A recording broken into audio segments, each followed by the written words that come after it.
একটু আগে আমার বাবা আমার মধ্যে ঝামেলা লেগেছিল, কি যেন একটা কাচতে বলেছিল, সেটা আমার মা কাচতে ভুলে গেছে। আমি ওইখান থেকেই যাচ্ছিলাম একটা জলের বোতল আনতে, আমার মুখ দেখা মাত্রই ওদের ঝগড়া থেমে গেল, আর ওই মোড়টা ঘুরে গেল আমার উপরে।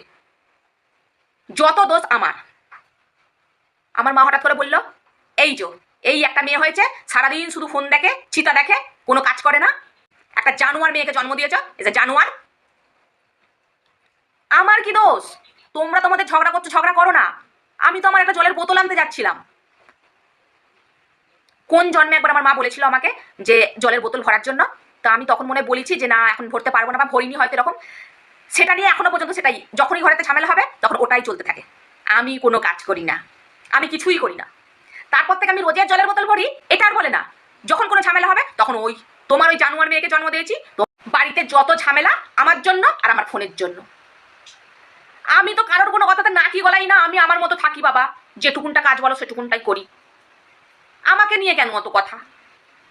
তোমরা তোমাদের করো না ঝগড়া, যত ইচ্ছা করো, সারাক্ষণ ঝগড়া করে যাও, কিন্তু আমাকে বাবা ছেড়ে দাও, আমার ফোনকেও ছেড়ে দাও, আমাকেও ছেড়ে দাও, তোমরা ঝগড়া করো।